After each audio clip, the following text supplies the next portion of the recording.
আমরা পোরশা এসে main road থেকে ভিতরে প্রবেশ করছি হযরত বালা শহীদের মাজারের দিকে। প্রখ্যাত সাধক হযরত বালা শহীদ রহমতুল্লাহ আলাইহি। গ্রামীণ পথ এলোমেলো এদিকে সেদিকে ঘুরতে ঘুরতে আমরা সামনে ছোট চলছি সেই মাজার শরীফের দিকে। 3 পর্যন্ত গেছি আমি।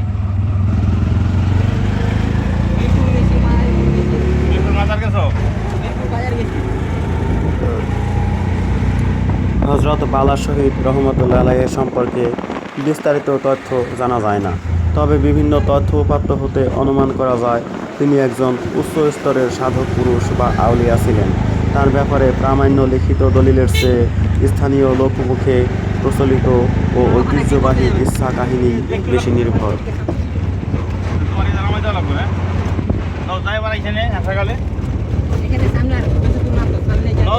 স্থানীয় ভাই যাকে গাইড হিসেবে আমরা গাড়িতে উঠিয়েছি তার বাড়ি একটু সামনেই, তিনি নেমে যেতে চাইছেন, আমাদেরকে লোকেশন জানিয়ে দিয়েছেন। নিয়ে যাচ্ছি না, আমরা তাকে নিয়েই যাচ্ছি গাইড হিসেবে। ওইটা ইন্ডিয়া, দূরে ইন্ডিয়া, ওই যে পিছনে ওনাদের বাড়ি, এই ধানি মাঠের পরে। এই যে এই স্থানীয় ভাই নাম কি? নাম শরীফ। শরীফ স্টুডেন্ট এখনো? আচ্ছা, তিনি কিন্তু অনেক জায়গা মানে ঘুরে ফিরে দেখছেন, অনেক জায়গা দেখেছেন তাই না? মানে স্থান মানে যত কিছু দেখার আছে সব কিছু সম্পর্কে ধারণা আছে আর কি। যাই হোক, তিনি গাইড হিসেবে আমাদেরকে সেই মাজার শরীফে নিয়ে যাচ্ছেন, ওনাকে অসংখ্য ধন্যবাদ।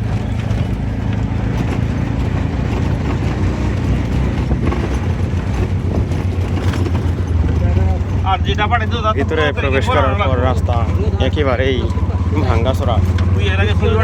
বাম পাশে একটা বিল দেখা যাচ্ছে। আমার বন্ধু যিনি একজন মেশিনারি ব্যবসায়ী, তার গল্প শুনুন। ফোন এসেছে তাই তিনি কথা বলছে। ওটার কথাই তো 11 লাখ মেশিনের রোল টোল সব নতুন, যে কোনো সিলিন্ডার কোনো স্পট তো গেল আর কিছু নাই। যে পর্যন্ত গাড়ি যায় তারপরে আমরা এখন পায়ে হেঁটে যাব। আমাদের গাড়িটা পিছনে রয়েছে। এই স্থানটা একেবারে ভাঙ্গা, লোডেড গাড়ি যাওয়ার কারণে রাস্তাটা অনেক ঢাল হয়ে গেছে, গর্ত হয়ে গেছে সাপ। বালা শব্দটি ফার্সি শব্দ বালা, যার অর্থ উচ্চ বা পবিত্র থেকে এসেছে বলে ধারণা করা হয়।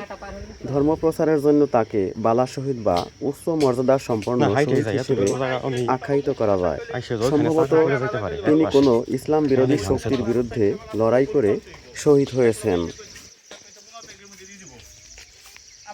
এটা এই বিলের নাম কি? কুরলি বিল, পোরশা। এই যে একটা মাটির ঘর, অনেক উঁচু দোতলা ঘর।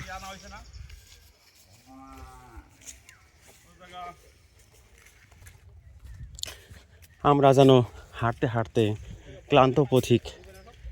এই যে শুভ্র সাদা মাঠ, আম গাছের নিচ দিয়ে, আর গ্রীষ্মকালীন তপ্ততাকে পাশ কাটিয়ে চলে যাচ্ছি। আর কিছু দূর এগিয়ে গেলেই সেই মাজার নাকি পাওয়া যাবে, হযরত বালা শহীদ, তাই না? হযরত বালা শহীদ রহমতুল্লাহ আলাইহি বাংলাদেশে অনেক কষ্ট করে প্রত্যন্ত অঞ্চলে যে সমস্ত বুজুর্গানের দিন যুগের পর যুগ চলে গেছে, এত আগে যারা ইসলাম প্রচার করেছেন সেই সম্ভবত কয়েকশো বছর আগে, তাদেরই একজন হযরত বালা শহীদ রহমতুল্লাহ আলাইহি। সেই মাজার শরীফটা দেখার জন্যই এত কষ্ট করে যে পর্যন্ত গাড়ি আসে সে পর্যন্ত আমরা এসেছি, আর বাকি পথ পায়ে হেঁটে। এই যে ঘেরার পাল,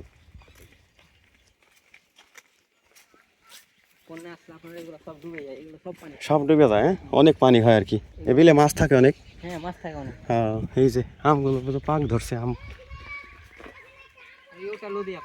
তাহলে গাড়ি ওই দিক দিয়ে আসতে পারতো না?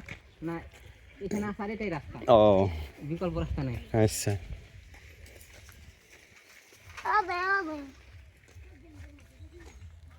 ওই যে দূরে আপনারা দেখতে পাচ্ছেন ভারত, সেই বিলের ওপারে উঁচু ভূমি, তারপরেই কিন্তু ভারত।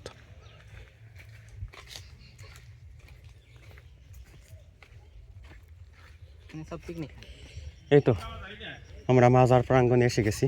জি, এর সামনের এইটা।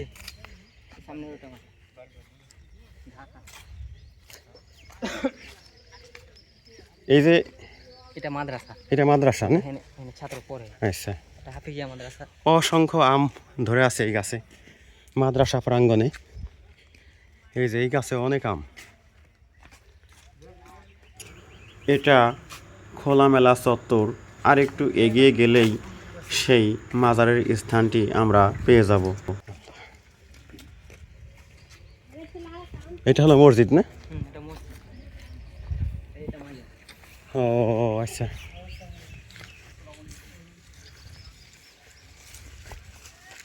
দর্শক, ঘুরতে ঘুরতে এই যে সেই একটা বেল গাছ দেখতে পাচ্ছি। বেল গাছ না এটা? জি, এটা বলগা। বেল গাছ। সেই বেল গাছের তলায় যিনি সেই প্রাচীন সাধু হযরত বালা শহীদ রহমতুল্লাহ আলাইহি সাহেবের মাজার শরীফ। এই যে অযত্ন অবহেলায় শুধুমাত্র বাউন্ডারি দেওয়া অবস্থায় আছে, এইদিকে কবর, যত্ন করা হচ্ছে না। এটা কার কবর এটা? এই পাশে, বলতে পারবো না আমরা। এই পাশে গোরস্থান, তাই না? জি, এটা গোরস্থান। এই পাশে প্রাচীনকালের এই পবিত্র ভূমিতে শুয়ে আছেন এক সাধু মহান ব্যক্তি, জ্ঞান তাপস, ইসলাম প্রচারক। অথচ কত শত শত অবকাঠামো ইমারত বাংলাদেশে নির্মাণ করা হচ্ছে, কত টাকা পয়সা খরচ করে, কিন্তু এই প্রাচীন এই সাধকের মাজার এরিয়া এবং স্থানটিকে এভাবে অরক্ষিত অবস্থায় রেখে দেওয়া হয়েছে, যা আমার ভাবতেও অনেক কষ্ট লাগে। তা আমি যেই সেন্সে এখানে এসেছি, আমার ভ্রমণ তালিকায় রয়েছে এই স্থানটি, কিন্তু আমি চমকে উঠেছি যে এখানে আসলে হয়তো একটা মাজার ভবন দেখতে পাবো, তা কিন্তু নেই। আর সে যাই হোক, মাজার ভবন কোনো মুখ্য বিষয় নয়। তিনি যে একজন বাংলাদেশের প্রাচীন যুগের সাধক, ইসলাম প্রচারক, তার অবদানে হয়তো স্থানীয়রা ধর্মের দিশা খুঁজে পেয়েছে, এটাই হলো মুখ্য কথা। মুখ্য কথা। ফুলের ঘ্রাণ আসে কোত্থেকে যেন, ফুলের ঘ্রাণ আসতেছে, বেল ফুল। বেল ফুলের ঘ্রাণ। যাই হোক, এই মহান সাধুর মাজারে আমি আসতে পারছি। আর আপনারা যদি ভিডিও দেখে কেউ আসেন, তাহলে আসার ঠিকানা উপজেলা পোরশা, উপজেলা পোরশা, জেলা নওগাঁ। একেবারে এই স্থানটির নাম, যদি এটার নাম কি স্থানটা, একেবারে এটা দরগাতলা। দরগাতলা। পোরশা উপজেলার পোরশা বাজার থেকে আরও কিছু দূর এগিয়ে যাওয়ার পরে দরগাতলা নামক যে গ্রাম, নিতপুর ইউনিয়নের নিতপুর ইউনিয়নের দরগাতলা গ্রাম, ঠিক সেখানে আসলেই, দরগায় কি গ্রামে? বালা শহীদ গ্রাম। বালা শহীদ গ্রাম, তার নামেই কিন্তু এই গ্রামের নামকরণ, বালা শহীদ, হযরত বালা শহীদ রহমতুল্লাহ আলাইহি, তার নামেই এই গ্রামের নামকরণ। কারণ বিষয়টি অবশ্যই ভাবার, এবং ইতিহাস অন্বেষণকারীরা অবশ্যই ওনার সম্পর্কে জানবেন, তথ্য অবগত হবেন এবং জিয়ারত করবেন। অবশ্য আমার সেইভাবে প্রস্তুতি নাই, আমি জিয়ারত করার মতো স্কোপে আমি নাই, কাজেই ভবিষ্যতে যদি আসা হয় হয়তো অবশ্যই জিয়ারত করা হবে। আর বাংলাদেশের যত সাধক ব্যক্তি আছে তাদের মধ্যে উনি যে অন্যতম একজন শ্রেষ্ঠ ইসলাম প্রচারক, এতে কোনো সন্দেহ নেই। স্থানটা এমন, একদিকে হলো বিল, এই যেদিকে বিল, একটু দূরে ভারত, আর এই দিকে এইটাও বিল, তাই না? জি, এটা বিল। এইটাও বিল, বালা শহীদ গ্রাম, আর সেখানেই এই সাধকের মাজার শরীফ। অনেক লম্বা ছিল মনে হয়। সম্ভবত এত বড় মাজার এরিয়া হওয়ার পেছনে কারণ থাকতে পারে, হয়তো একাধিক ব্যক্তি, হয়তো ওনার সাথে ওনার যারা ভক্ত অনুরক্ত ছিল তাদের কারো মাজার শরীফ, অথবা ওনার স্ত্রীর মাজার শরীফ। তিনটা কবর আছে এখানে। তিনটা কবর আছে না? না, আমরা একটাই দেখি। একটাই কবরটা কোন এই জায়গাতে। এই জায়গাতে? এই আচ্ছা। জায়গায় জি। এত বড় জায়গা, এত লম্বা। লম্বা হওয়ার এখান থেকে ওখান পর্যন্ত ছিল। এখন আমরা তো বলতে পারবো না এটা কত আগের কবর। মানে মুরব্বী মনে বলতে লম্বা হওয়ার কারণটা অবশ্য মানে অজ্ঞাত বিষয়টা, উনি হয়তো জানলে জানতে পারে। যাক, দেখি আর কি ওনার কাছে জিজ্ঞাসা করে। লোকমুখে এবং স্থানীয় কিংবদন্তিতে তাকে হযরত শাহজালাল রহমতুল্লাহ আলাইহি এর সঙ্গী আউলিয়ার অন্যতম একজন বা প্রাথমিক যুগের ধর্মপ্রচারক হিসেবে বিবেচনা করা হয়। তিনি মূলত আরব অঞ্চল থেকে এসেছিলেন। সঠিক জন্ম তারিখ এবং বংশ পরিচয় সম্পর্কিত দলিল এখনো জানা যায়নি। করা হতো, এখন ওই যে ওইখানে আগের একটা ফাউন্ডেশন ছিল মনে হয়, ওই যে দেখা যায়, ওই যে ওয়ালের একটা চিহ্ন জি, এটা মানে আগের। পুরোটাই ঘেরা ছিল। এখানে অনুষ্ঠান হয়, কখনো অনুষ্ঠান হয়? না, এখানে অনুষ্ঠান হয় না। ও, বাজারকে নিয়ে কোনো অনুষ্ঠান হয় না। অনুষ্ঠান হয় না আর কি। যাই হোক, আমরা দেখি কোনো তথ্য যদি ওই আঙ্কেলের কাছ থেকে পাওয়া যায় কিনা।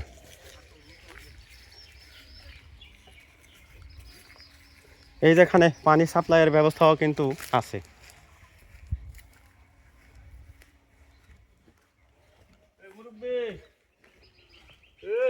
একটু আসবেন দয়া করে। বলতে পারবো। হ্যাঁ হ্যাঁ হ্যাঁ, এই যে জায়গা দাঁড়াই। আল্লাহ। তাকে জানার জন্য প্রাচীন রাজশাহী ও বগুড়ার ইতিহাস, প্রাচীন মাজার সংশ্লিষ্ট ইতিহাস পড়তে পারেন। তিনি বিদেশ থেকে আগত কোনো উচ্চপদস্থ ধার্মিক সেনা সদস্যও হতে পারেন। তার সম্পর্কিত তথ্য উদ্ধারের জন্য অবশ্যই গবেষণা করতে হবে। আসসালামু আলাইকুম, ভালো আছেন আঙ্কেল? মানে আমরা এখানে সেই সুদূর মানিকগঞ্জ থেকে ছুটে আসছি, আমরা বিভিন্ন স্থান ভ্রমণ করি। তো তারই ধারাবাহিকতায় আমরা এখানে বালা শহীদ রহমতুল্লাহ আলাইহি নামে একজন আল্লাহওয়ালা ব্যক্তি বুজুর্গ ছিলেন, সেই তথ্য অবগত হয়ে এখানে আসছি মাজার জিয়ারত, মাজার দেখার জন্য। কিন্তু আমরা ওনার সম্পর্কে তেমন কিছুই জানি না, বুঝি না আর কি। যদি আপনি যা জানেন তা যদি আমাদেরকে শেয়ার করেন, আমরা একটু উপকৃত হব। ওনার সম্পর্কে আপনি কি জানেন? বাবা, তাদের আমরা চোখে দেখিনি, কানে শুনছি। যেমন আচ্ছা, ছায়ায় দাঁড়ান। এরকম আমরাও কানে শুনছি হ্যাঁ যে ছিল। হ্যাঁ। ওরা কোন কালে হ্যাঁ সেই সময়তে আইসা এখানে হয়েছে। হ্যাঁ হ্যাঁ তো এইখানে দূরদান্ত থেকে যেমন আপনারা আসছেন, হ্যাঁ। লোক আছে আসে। আছে হ্যাঁ হ্যাঁ তারা নাকি যে কোনো নিয়াইতে হয়তো অসুখের হাতে আসে বা যে কোনো হাতে আসে, তারা উপকার পায়। হ্যাঁ হ্যাঁ এইটুকুই জানি, তাছাড়া আর বেশি কিছু কিন্তু তার সম্পর্কে কিছুই জানা যায় না। যে উনি কোন দেশ থেকে কোন দেশ থেকে আসছে বা কত তারাও আসছে আরব থেকে। পরস্পর মানুষ ওখান থেকে তো হেদায়েতের জন্য দেশে দেশে ছুটে আসছিল। কত বছর আগে আসছে এটা কি অনুমান না করা যায় না? এটা বলতে পারবো না। ও, এটা আমরা ছোটবেলা থেকে দেখছি। ছোটবেলা থেকে দেখতেছেন এইভাবে? ছোটবেলায় কি আমাদের বাপের মুখও শোনা আছে যে এটাই হ্যাঁ হ্যাঁ এখানে কবর কয়টা? কবর ভেড়া আছে এইটা। হ্যাঁ না অন্য কোনো জায়গায় আমরা যে অবস্থায় দেখছি, একজনা ইদালিং এটা ভাঙা ছিল, হ্যাঁ ইদালিং একজনা মেরামত করি। ভাঙ্গে দিছিল কে আবার? ভাঙলো কি, বহুদিন থেকে আছে। খালি ঘর, মানুষ বলে যে শয়তানে ভাঙে, ও, এরকম কি হয়েছে, এই জায়গাটা ঘেরেছে একজনা ইদালিং। না সঠিক বলতে, কিন্তু অনেক লম্বা দেখা যায়। একজন মানুষ তো 3.5 হাত লম্বা, কবর মাজার তো 3 হাত 4 হাত হইলো বড় জোর, কিন্তু না। অনেক লম্বা দেখা যায়। এটা তখনকার বুঝি না। মানুষ হ্যাঁ। 3.5 হাতে নিজে নিজে, এখনো 3.5 হাত হ্যাঁ, তখনই ছিল। মানুষের তখন লম্বা বেশি ছিল। লম্বা বেশি ছিল তখনকার আগের লোক দিনে। জোয়ান ছিল, শক্তিশালী ছিল। জি জি। এই তো বাস ছিল না, ট্রাক ছিল না, তারা কোন দেশ থেকে নিজের পায়ে হাঁটা করেছে। হ্যাঁ হ্যাঁ এরকম শক্তিশালী হতো লোক ছিল। হ্যাঁ আপনি যেমন আপনার হাতে 3.5 হাত, হ্যাঁ উনি যেমন ওর হাতে 3.5 হাত, হ্যাঁ আমি যেমন আমার হাতে 3.5 হাত, হ্যাঁ এরকম তারাও এরকম বিভিন্ন লোক ছিল না। হ্যাঁ ঠিক। যাই হোক, সেটাই আর কি। তাহলে এর বাইরে আর কি তেমন জানার কোনো উপায় নাই আর না কি। না জানো, আর এইগুলিকে কারিগলি ভিটার জায়গাটা কার? এটা গোরস্থান, ও, পুরোটা গোরস্থান। ওনার নামই ও জায়গা। হ্যাঁ হ্যাঁ, কিন্তু এই রেকর্ডে গোরস্থান হয়েছে এই জায়গাটা। পুরো এরিয়ায় গুলিস্তান তাই। পুরো এরিয়াই গোরস্থান। এটাই পুকুরটা আলাদা আছে চারদিকে। হ্যাঁ হ্যাঁ ওটা জনসেবার সাধারণ নামে আছে, আর এটা গোরস্থান আলাদা। এই যে আম টাম্বিগুলো খাই গেলে এগুলো এটা এই মাদ্রাসার মাদ্রাসা, ওই মাদ্রাসাটা হলো এই যে মাদ্রাসা ছেলেরা আছে না, সব সময় থাকে না, সব সময় থাকে না, এই যে আর ঈদের ছুটিতে আছে। ঈদের ছুটি থাকে। ওরা বলে যে ভালো ওরা কি ভদ্র, পড়ে? আমটাম খায় ওরা না। কি হেফজুল মাদ্রাসা নাকি হিফজ করে? হ্যাঁ, হেফজুল মাদ্রাসা। ও, তাহলে মোটামুটি একটু আবাদ হইতেছে আর কি স্থানটা। আগে মনে হয় যখন মাদ্রাসা ছিল না, তখন তো মনে হয় একটা শূন্য ভিটা হিসেবে ছিল এটা। হ্যাঁ শুনলাম। এটা শূন্য ভিটা ছিল, কোনো অনুষ্ঠান হয় না এখানে। না কোনো কোনো অনুষ্ঠান হয় আগে আমরা ছোটতে দেখেছি লাঠি খেলা হয়তো লাঠি খেলা হইতো এই মাঠে? এই মাঠে। তাই? হ্যাঁ, তা কত বছর আগে? এই ধরেন এখন 50 বছর ধরে। 50 বছর আগে লাঠি খেলা হইতো এখানে। এভাবে ইতিহাস আমাদের কাছ থেকে হারিয়ে যাচ্ছে কাল পরিক্রমায়। এমন একদিন আসবে হয়তো এখন যতটুকু জানা যায় তাও হয়তো জানা যাবে না। অবশ্য ইন্টারনেট অথবা আধুনিক কোন ধর্মীয় কিতাবাদিতে তার সম্পর্কে অবশ্য কোনো না কোনো তথ্য থাকতে পারে, থাকলে আমি তার ভিডিওতে অ্যাড করে দেব। বাড়ি হয়েছিল এখানে। হ্যাঁ, কি হয়েছিল এটা? বাড়ি হয়েছিল। বাড়ি হয়েছিল? হ্যাঁ, নিতপুর থেকে এসে লোক খাস মনে করে বাড়িও করেছিল। হ্যাঁ হ্যাঁ। আমরা গ্রামের লোক সব হ্যাঁ। লাগা মেরা ওরাকে তাড়িয়ে দেওয়া হয়েছে। ও পিয়ন অফিস হাবিজাবি থেকে। হ্যাঁ হ্যাঁ। এটা বাড়িটা কোন কোন স্থানে করছিল এসে? আর উপরে করে দিয়েছিল। এই যে বাড়ির ফাউন্ডেশন মনে হয়, তাই না? এই যে বাড়ির ফাউন্ডেশন। না, এটা বাড়ি ফাঁকা। এটা না। এটা জালসা করি, হ্যাঁ, এরই এই জায়গাতে আলেমেরা বসে আলিমুল্লাহ আমারা বসে, জলসা হয়, জলসা হয়। জালসা। জলসাটা কোন কোন মাসে হয়? ওয়াজ মাহফিল হয়। হজ মাহফিল হয়, এটা কোন মাসে হয়? মাস হিসাব নাই, তাই মাদ্রাসার কমিটি বসে যেটা দিন ধার্য করে ওই সেই দিন। দিন। ওই দিনে বাৎসরিক অনুষ্ঠান হয়। হ্যাঁ। সেইটাই। যাই হোক, তারপরেও কিছু ধর্মচর্চা হয়। আর উনি যখন ছিলেন তখন প্রাণবন্ত ছিল এই এরিয়া, ইসলামী জ্ঞান রসে সিক্ত করতেন তিনি স্থানীয় বাসিন্দাদেরকে। আর স্থানীয় বাসিন্দা বলতে আমি আশেপাশে বাড়িঘর দেখতেছি না, জনসাধারণের বাড়িঘর কত দূরে এখান যখন থেকে? ইনি ছিলেন হ্যাঁ তখনকার যে বাড়ি ঘর ছিল না ছিল, হ্যাঁ। আমাদের বাপেরাও বলতে পারে। ও উনি এসে যে বসা শুরু করছে আর কি, লোক হ্যাঁ। হ্যাঁ, ইসলাম প্রচার করার উদ্দেশ্য কিন্তু নিয়ে। বর্তমানে তখনকার অবস্থা অন্যরকম ছিল, কিন্তু বর্তমানে এখান থেকে কত দূরে মানুষের বাড়ি? এদিকে ঘর বাড়ি বা কিছুই দেখতেছি না কিন্তু। এখান থেকে ওই যে বাড়িটা দেখলেন না, হ্যাঁ হ্যাঁ, আমরা গল্প শুনেছি সাঁতালের ওই যে গাড়ি দেখে আসলাম ওইদিকে বাড়ি ঘর আছে আর কি। সাঁতালের বাড়ি ছিল। হুম। ও তারপরে এসে এগুলো সব সাঁতালেরা যখন ব্রিটিশ চলে গেল তখন সাঁতালেরাও চলে গেল, হ্যাঁ।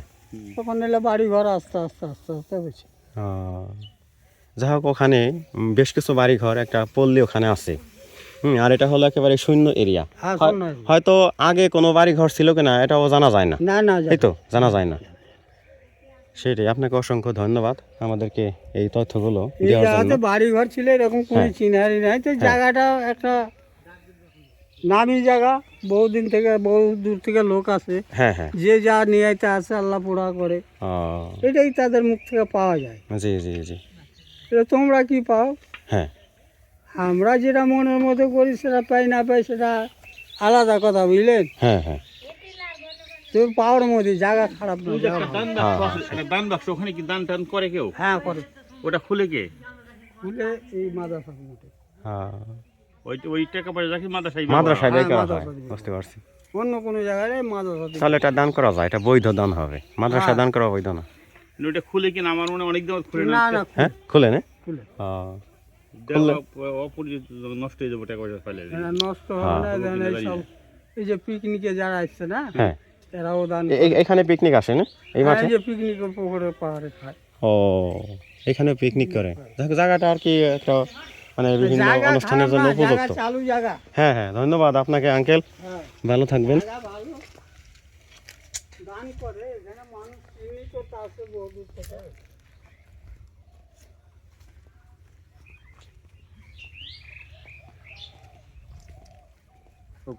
এটা হলো মসজিদ, এই দরগা কমপ্লেক্সে এই স্থানটিতে মসজিদ, আর এটা হলো হেফজুল মাদ্রাসা। ওই যে ওখানে আর একটা ভবন, আর এখানে একটা পেছনে বড় পুকুর দেখা যাচ্ছে। হযরত বালা শহীদ রহমতুল্লাহ আলাইহি সাহেবের পাক মাজার শরীফ একটা বিশাল কৃষি মাঠ, বিল এর পাশে অবস্থিত। অদূরে ভারত দেখা যায়। এখানে আসতে গেলে একটু যাতায়াত সংকট হবে, কাঁচা রাস্তা, গাড়ি মনে করবেন আসে না, পায়ে হেঁটেই বেশ কিছু দূর অগ্রসর হলে সর্বশেষ প্রান্তে ভারতের কাছে এই বালা শহীদ রহমতুল্লাহ আলাইহি সাহেবের মাজার শরীফ পাওয়া যায়। মাজার শরীফ জিয়ারত এবং অলিদের উসিলা দিয়ে দোয়া করা কিন্তু দোষণীয় নয়, আমরা এটা করতে পারি। আমরা আগ্রহ ভরে মাজার শরীফে যাব, জিয়ারত করব, তাদের উসিলা দিয়ে দোয়া করব এবং সর্বতোভাবে অনইসলামিক কাজগুলো বর্জন করে চলব, ইসলামের পথে চলব, আল্লাহর অলিদের দেখানো পথে চলব, নিজের জীবন ভালো করে গড়ব। তারা ওই বিদেশ ভারত থেকে আইসে তারা ইসলাম প্রচার করার জন্য একজন কি সাহস নিয়ে আসছে, কি চিন্তা চেতনা তাদের, তার ঘুরার দেশে যেতে পারেনি। মূলত তিনি মধ্যপ্রাচ্য বা আরব কান্ট্রি থেকে এই দুর্গম বাংলাদেশে শত শত বছর আগে এসেছিলেন। আবারও বলছি, বালা শব্দটি একটি ফার্সি শব্দ। বালা অর্থ উচ্চ বা পবিত্র থেকে এই নামটি এসেছে বলে ধারণা করা হয়। ধর্ম প্রচারের জন্য তাকে বালা শহীদ বা উচ্চ মর্যাদা সম্পন্ন শহীদ হিসেবে আখ্যায়িত করা হয়। এমনও হতে পারে তার মাজারের বাউন্ডারিটি এত বড়, কারণ হলো মূল কবরের পজিশন কোথায় তা না জেনে অনেকটা বড় করে বাউন্ডারি দেওয়া হয়েছে। অথবা এমনও হতে পারে যে এখানে বেশ কিছু লোকের মাজার রয়েছে। তো দর্শক, এই ভিডিওটি আমি আর লম্বা না করে এখনই ক্লোজ করে দিব, আর আমরা এখান থেকে চলে যাব। আপনারা আসবেন, ঠিকানা ইতোমধ্যে বলা হয়ে গেছে।